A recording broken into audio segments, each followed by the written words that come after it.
Battle of Actium is considered one of the most important and decisive battles in ancient history, having a lasting impact on Western politics and culture. After years of conflict and tension between Octavian and Mark Antony for control of the Roman Empire, the final confrontation occurred when their naval fleets clashed in 31 BC. This is the subject of today's video. After defeating the forces of Sextus Pompey, the son of Julius Caesar's former enemy, and humiliating his former ally Lepidus by expelling him from the Second Triumvirate and exiling him, things were going well for the young Octavian. In contrast, Mark Antony's situation was deteriorating. Antony had only aided Octavian in his struggle against Sextus Pompey to gain support for his own campaign against the Parthian Empire. Though he sent 120 ships to help Caesar's heir, Octavian only provided 2,000 men as reinforcements, leading to a humiliating defeat for Antony against the Parthians. Antony's defeat was so severe that it damaged his public image as a military leader. To make matters worse for Antony, another problem emerged after the Treaty of Brundisium, which ended a brief war between Octavian and Antony in 40 BC. Octavia, Octavian's sister, married Antony in an effort to strengthen the bond between the two leaders and preserve the Second Triumvirate. However, Antony had begun a relationship with the powerful Egyptian queen Cleopatra, and focusing his attention on her sent Octavia back to Rome. Octavian seized this opportunity to spread propaganda, portraying Antony's actions as a betrayal of Roman values for the sake of an Eastern lover. This further damaged Antony's public image and strengthened Octavian's position. In 36 BC, the relationship between Octavian and Antony soured even more. Octavian made a political move to show the people that he was not an autocrat, but a leader concerned with the well-being of the masses. He proposed that if Antony agreed to dissolve the Second Triumvirate, he would willingly give up his position as triumvir and the power that came with it. As anticipated, Antony refused, which played perfectly into Octavian's hands, portraying Antony as an authoritarian, while Octavian was seen as an idealist concerned for the people.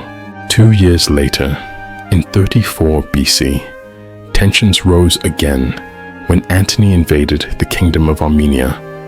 Unlike his previous disastrous invasion of Parthia, this campaign was successful, leading to the Armenians and their entire army surrendering. Antony rewarded his relatives and supporters by making his son, Alexander Helios, the ruler of Armenia, and bestowed upon Cleopatra the grand title of Queen of Kings. It is unclear whether Antony intended to offend Rome with these actions, but Octavian used the situation to his advantage, arguing to the Roman Senate that Antony's bestowal of such a grand title upon a foreign queen was an attempt to undermine Rome and a sign of weakness to enemy nations. Shortly after this crisis, on January 1st, 33 BC, Octavian became consul of the Roman Republic once again. In a move that enraged Antony, he opened the Senate session with a speech condemning Antony. Octavian criticized Antony's bestowing of titles to his relatives, granting territories that should belong to the Republic to his allies, and awarding a prestigious title to a foreign queen. He accused Antony of prioritizing his personal desires over those of the Roman people. Many supported Octavian's speech, but some senators were disappointed, believing that Octavian's intention was to undermine Antony for his own gain rather than for the benefit of Rome. As a result, several senators distanced themselves from Octavian. Despite this setback, it seemed for a while that Antony might have the upper hand. However, in the autumn of 32 BC, Octavian achieved what he had long sought. Two of Antony's allies, Lucius Varius and his nephew, Marcus Titius, believing Antony's power was waning, defected to Rome. This was not merely another political betrayal, but a turning point, as Lucius's defection allowed Octavian to obtain Antony's secret will, hidden in the temple of Festus. The will revealed that Antony intended for his wealth to go to his children and Cleopatra, and that his children would rule over territories he had conquered. It also specified that a luxurious tomb should be built for himself and Cleopatra to be buried together. With this information, Octavian read the will to the Senate, which reacted with outrage. Octavian wanted the Senate to declare war immediately on Antony and Cleopatra, labeling them as enemies of Rome. The senators were reluctant to wage war against a Roman hero, but Octavian, unwilling to let anything stand in his way, pursued senators who supported Antony. In a strategic rhetorical move, he argued that they were not declaring war on Antony, but on Cleopatra, an enemy of the Roman people and a traitor to the Republic. This persuaded the Senate, and by the end of 32 BC, they declared war on Cleopatra's regime in Egypt. Octavian ordered one of the largest mobilizations in history, demanding that all available men and ships be sent to destroy Antony and his forces. He succeeded in assembling an impressive army of 200,000 legionaries. Aware of the impending conflict, Antony also mobilized his forces, matching Octavian with 200,000 men, including heavy Roman infantry and light Egyptian troops. Military movements began in mid-31 BC. Antony ordered his army to maneuver to Greece, and Octavian followed with his own forces. In addition to his troops, Octavian had his main asset for victory, the brilliant military strategist, Marcus Agrippa. Agrippa's naval forces were larger than Antony and Cleopatra's, and despite Antony's ships being more advanced, their inexperienced crews were at a disadvantage against Octavian's smaller, more maneuverable ships. Octavian moved his forces across the Adriatic Sea to confront Antony near Actium. Agrippa took steps to disrupt Antony's supply lines, causing significant problems for Antony. Despite the strategic advantage, Octavian decided not to attack Antony's men on land, deeming it too risky and unwise.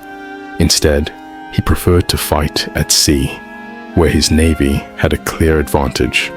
However, neither side took significant action, leading to unforeseen issues for Octavian, as many of his men, frustrated with the delay, deserted to Antony's side. Antony, on the other hand, maintained the loyalty of his men and commanders. After much delay, the battle finally began. Octavian sent Agrippa to capture the Greek city and port of Methone, a region that had previously supported Antony. The defenders fought fiercely, but despite their courage, they were eventually defeated. Antony, a brilliant land commander, was no match for Agrippa's naval expertise. Defeated, Antony retreated to Actium, where Octavian's navy and army were camped. This time, Antony was ready to deliver a decisive blow. He brought 290 ships to Actium, along with 50 transport vessels. Octavian had 350 ships, but despite his experienced crews and Agrippa's brilliance, Antony seemed to have a chance due to his larger, better-armed vessels. On September 2nd, 31 BC, the stage was set for the greatest naval battle in Roman history. Antony took the initial steps, sending his ships into open sea, where they saw Octavian's vessels forming a battle line. Cleopatra was also present, positioned behind Antony's lines. However, Octavian had an advantage. having obtained Antony's battle plans, which involved using his larger ships to push Agrippa to the northern end of his line. Octavian ordered Agrippa to keep his ships out of reach. Time passed, and something needed to be done. Shortly after noon, Antony extended his line beyond the coastal protection and decided to engage Octavian's fleet. This was a mistake. Octavian's men were better trained and had perfected battle techniques such as colliding with enemy ships while raining arrows and stones from catapults. When Antony's inexperienced sailors faced this, a massacre ensued.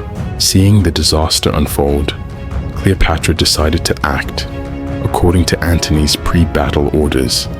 She attempted to penetrate the center of Octavian's fleet through a gap in Agrippa's formations. Cleopatra ordered her ships to advance, prompting Antony to order all his ships to break through Octavian's lines. Leading the charge personally, Antony managed to reach the center of Octavian's naval forces, but Agrippa countered by attacking Antony's remaining ships from both sides. This led to a massive slaughter, with Agrippa's and Octavian's ships destroying dozens of Antony's vessels, while Antony and Cleopatra could only watch as their powerful fleet was annihilated. Now at risk, Antony feared not only for his life, but also for Cleopatra's. Amidst the chaos, he ordered the 90 remaining ships to move away from Octavian's forces and reposition in Alexandria. Some of his troops on land also retreated to join their leader in Alexandria. Antony had lost control of the supply lines to his troops, and after a week, many of his commanders decided to surrender rather than continue fighting. By the end of the hostilities at Actium, Antony had lost a significant portion of his forces and nearly all of his naval fleet. Furthermore, his greatest enemy, Octavian, made another move towards total control of Rome. However, the battle was far from over.